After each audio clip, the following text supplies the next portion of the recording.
खेल today channel के सभी दर्शकों को राकेश थपलियाल का प्यार भरा नमस्कार। आज के बुलेटिन में हम बात करेंगे भारतीय कुश्ती के बारे में। जी हाँ, पिछले 6-7 महीने से भारतीय कुश्ती में सब कुछ ठीक ठाक नहीं चल रहा है। ऊपर से नीचे तक तमाम ऐसी गड़बड़ियां चल रही हैं, ऐसी चीजें हो रही हैं कि जो मैट के बाहर की जो चीजें होती है वो इतनी अधिक चर्चा में रही, कोर्ट कचहरी, पुलिस, सारी चीजें। और अब ये लगता है कि जो हमारी महिला पहलवानों की शिकायत थी, रेसलिंग फेडरेशन ऑफ इंडिया के तब अध्यक्ष रहे बृजभूषण शरण सिंह, उनके ऑफिस सेक्रेटरी जो थे असिस्टेंट सेक्रेटरी फेडरेशन के विनोद तोमर, उनके खिलाफ तो कानूनी प्रक्रिया तो चल पड़ी है और दिल्ली की एक अदालत ने 18 जुलाई को इन दोनों पदाधिकारियों को कोर्ट में पेश होने के लिए कहा है। तो जो चार्जशीट दिल्ली पुलिस की तरफ से जारी की गई उस पे कोर्ट ने संज्ञान लिया है और अब इन दोनों से चीजें पूछी जाएंगी जो पहलवानों के आरोप है। तो ये 18 जुलाई को दिल्ली की एक अदालत में ये दोनों वहां पर पेश हो सकते हैं।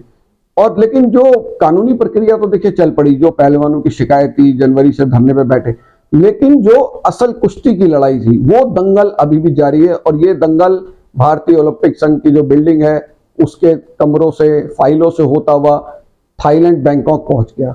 यहाँ बैंकॉक में ओलंपिक काउंसिल ऑफ एशिया की आज एनुअल जनरल बॉडी की मीटिंग थी और उसके वहां इलेक्शन भी हुए आज।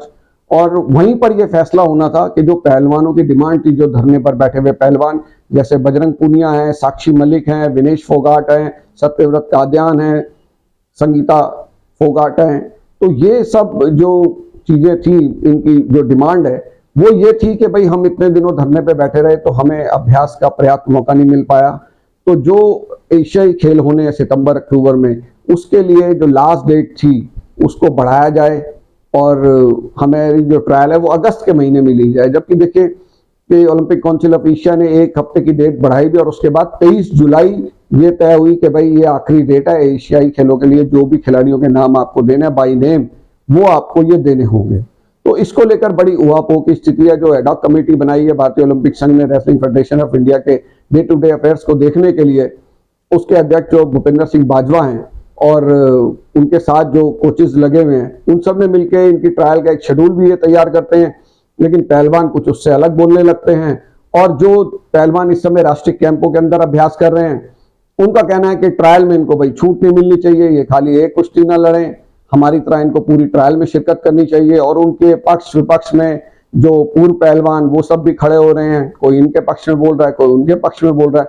तो ये जो कुश्ती का दंगल है ना, ये काफी उलझता जा रहा है और इस दंगल में समझ नहीं कोई पा रहा कि भाई इसका नतीजा क्या निकलेगा और कब निकलेगा। तो पूरी उहापोह की स्थिति बनी हुई है और ये कोई आदर्श स्थिति नहीं है एशियाई खेलों के मद्देनजर। अब बहुत थोड़ा समय एशियाई खेलों के लिए रह गया है, हालांकि पटरी पे लौट रहे हैं ये पहलवान जो है साक्षी मलिक है, उनके पति सत्यव्रत कादियान, ये उधर चले गए हैं प्रैक्टिस करने के लिए मिशिगन में, यूएसए के अंदर, ये वहां पर प्रैक्टिस कर रहे हैं। विनेश फोगाट ने बुदापेस्ट में जाने के लिए परमिशन मांगी थी, वो भी आखिरी डेट को उन्होंने कहा कि भाई मैं रैंकिंग टूर्नामेंट में भाग लेना चाहती हूँ। एडॉक बॉडी ने तुरंत ऑर्गेनाइजर से बात की और उसके बाद उनको उसकी जो डेट वो बढ़ाने की परमिशन मिल गई, जिसकी वजह से उन्होंने उनकी एंट्री वहां पर भेज दी। लेकिन अब ऐसा सुनने में आ रहा है कि विनेश फोगाट को हंगरी के एम्बेसी के जरिए जो है वीजा जो है वो नहीं मिल पा रहा है, उसमें कोई टेक्निकल चीजें ऐसी कमी उसमें बताई जा रही है, तो वो वहां पर दिक्कत आ रही है। जुलाई का जो 13 जुलाई के आसपास से वो टूर्नामेंट वहां पर शुरू होना है, तो उससे पहले उसको वहां पर पहुंचना चाहिए। उससे पहले विनेश फोगाट का जो है बिशेक में जाने का प्रोग्राम है, वहाँ वो कंपटीशन की तैयारी से पहले जो अभ्यास करेंगी वहां पर। और मजेदार चीज देखिए कि बजरंग पूनिया भी विदेश जा रहे हैं किर्गिस्तान में और उनकी पत्नी संगीता फोगाट जो है वो विनेश फोगाट की स्पारिंग पार्टनर होंगी। तो ये एक बड़ी दिलचस्प चीज है। टॉप्स स्कीम के तहत जो पहलवान होते हैं ना, पति पत्नी है, ये अक्सर यहाँ देखा गया है कि भाई जब पति विदेश जाता है तो पत्नी भी उसी देश की राह पकड़ लेती है। और अक्सर शादी के बाद पहलवान जो है ये विदेश जाते हैं, एक पहलवान को टॉस की तरफ से अनुमति मिल जाती है, अगर उसकी पत्नी टॉस में नहीं है तो वो अपने आप अपने खर्च पर वहां पर चली जाती हैं। तो ये चीजें काफी यहाँ पर देखने को मिल रही हैं और इसमें बड़ी उहापोह की स्थिति है कि हमारे पहलवान एशियाई खेलों में भाग ले पाएंगे या नहीं ले पाएंगे, वो कौन होंगे, ट्रायल कैसी होगी, क्या ओलंपिक काउंसिल ऑफ एशिया में उनको परमिशन मिलेगी कि जैसा कि ये जो धरने पे बैठे पहलवान थे इनका कहना है कि इनका ट्रायल 10 से 15 के बीच में कराया जाए। और जो एडॉक कमेटी है वो भी इसको लेकर सहमति बना रही है, लेकिन इसके लिए उन्हें ओलंपिक काउंसिल ऑफ एशिया की परमिशन चाहिए होगी, क्योंकि वहां तो 23 जुलाई तक नाम भेजने हैं और ओलंपिक काउंसिल ऑफ एशिया में भी एक बड़ा बदलाव हो गया। उसके जो एक्टिंग प्रेसिडेंट थे वो भारत के राजा रणधीर सिंह थे, जो कि इंडियन ओलंपिक एसोसिएशन के सेक्रेटरी जनरल रहे हैं और वो इंटरनेशनल ओलंपिक कमेटी के सदस्य भी रहे। तो राजा रणधीर सिंह से एक अखबार ने आज खबर दी कि वे राजा रणधीर सिंह से मिलने के लिए स्पेशली जो है वो बैंकॉक पहुंचे हैं। हमारे इंडियन ओलंपिक एसोसिएशन के अध्यक्ष पीटी उषा और इंडियन ओलंपिक एसोसिएशन के जो एक्टिंग सीईओ हैं कल्याण चौबे, जो कि भारतीय फुटबॉल महासंघ के अध्यक्ष भी हैं और इंडियन ओलंपिक एसोसिएशन के ज्वाइंट सेक्रेटरी भी हैं। अब इनकी सुनाए कि कल जो है राजा रणधीर सिंह से वहां पर कुछ इसको लेकर बातचीत हुई कि भाई नाम भेजने की, जो रेसलिंग टीम के नाम भेजने की तिथि को थोड़ा सा बढ़ा दिया जाए, थोड़ी सी उसमें और छूट दे दी जाए और अगस्त तक की अनुमति मिल जाए, 15 अगस्त तक की। लेकिन आप देखिए कि अब यहाँ पर ओसीए में ही आज बदलाव हो गया। जो उसकी एजीएम के दौरान जो इलेक्शन हुआ उसमें राजा रणधीर सिंह की भूमिका अब खत्म हो गई, क्योंकि वो एक्टिंग प्रेसिडेंट थे 2021 से और अब वो एक्टिंग प्रेसिडेंट रहे नहीं। और ओलंपिक काउंसिल ऑफ एशिया को शेख तलाल फैद अल अहमद अल सबा के रूप में एक नया अध्यक्ष मिल गया है। अब जो नया अध्यक्ष वो बन गए हैं, देखिए 44 में से उनको 24 वोट मिले, 23 वोट उनको चाहिए थे लेकिन उनको 24 वोट मिले और वो उससे अध्यक्ष बन गए।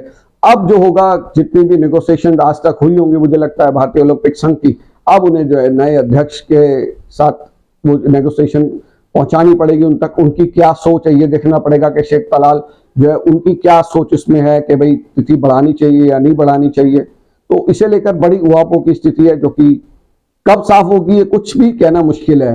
रेसलिंग फेडरेशन ऑफ इंडिया के चुनाव हो जाने चाहिए थे, लेकिन असम की कोर्ट ने जो है उस पर रोक लगा दी है। तो भारतीय कुश्ती में जब जब ये लगने लगता है कि सब कुछ अब पटरी पे कुश्ती लौट रही है, तो वहीं कुछ ऐसा खेल बिगाड़ा हो जाता है कि फिर लगता है कि फिर से जो है वो मुसीबतें आ गई हैं। और जो एडॉक कमेटी के भूपेंद्र सिंह बाजवा, जो कि वुशु खेल से जुड़े हुए हैं, उनके ऊपर भी उंगलियां उठ रही हैं कि भाई वुशु का व्यक्ति है, ये रेसलिंग को ठीक ढंग से समझ नहीं पा रहे हैं। पहलवान जो धरने पे बैठे थे उनको कुछ छूट देते हैं, अगर उनको ट्रायल में छूट देने की बात आती है तो तब तक पता लगता है कि जो पहलवान राष्ट्रीय कैंपों में अभ्यास कर रहे हैं वो अपनी ट्रायल को लेकर कि हमें तो चयन, जो ट्रायल के जरिए चयन की पूरी प्रक्रिया से गुजरना होगा और इन पहलवानों को एक ही कुश्ती लड़ने के पर जो है भारतीय टीम में जगह मिल जाएगी, वो इसको गलत ठहरा रहे हैं। तो कुछ किसी को समझ नहीं आ रहा। और जो भारतीय कुश्ती का खेमा है वो दो खेमों में बंट चुका है। कुछ लोग राष्ट्रीय कैंपों में भाग ले रहे पहलवान है उनकी मांग के साथ हैं, और कुछ लोग ये धरने पे बैठे जो पहलवान है इनकी मांग के साथ चल रहे हैं। बस एक पॉजिटिव बात यह है कि भाई पहलवानों की प्रैक्टिस भारत में चल रही है, जो राष्ट्रीय स्तर के पहलवान हैं, और जो ये अंतर्राष्ट्रीय स्तर के पहलवान टॉप स्कीम के तहत आते हैं, इनकी विदेशों में अभ्यास की प्रक्रिया जो है वो शुरू हो चुकी है। तो ये एक अच्छी चीज है कि कम से कम अभ्यास तो हो रहा है। अब टीम में कौन चुना जाएगा कौन नहीं चुना जाएगा वो एक अलग मुद्दा है, और एशिया तक जो पहलवान है वो सही शेप में होंगे कि नहीं होंगे, कुश्ती में हमारे पहलवान कितने पदक जीत पाएंगे, ये कहना बहुत ही मुश्किल है।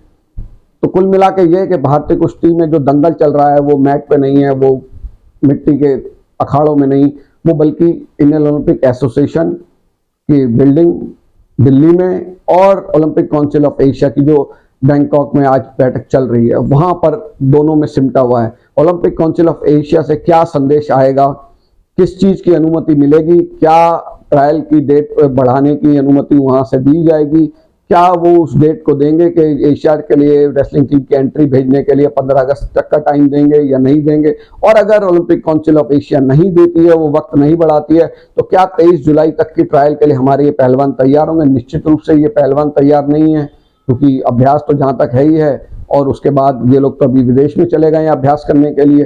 तो बड़ी उहापों की स्थिति है, और क्या होगा क्या नहीं होगा भारतीय कुश्ती के बारे में कुछ भी कह पाना बहुत मुश्किल है। जैसे ही कोई जानकारी मिलेगी हम एक बार फिर आपके साथ हाजिर होंगे।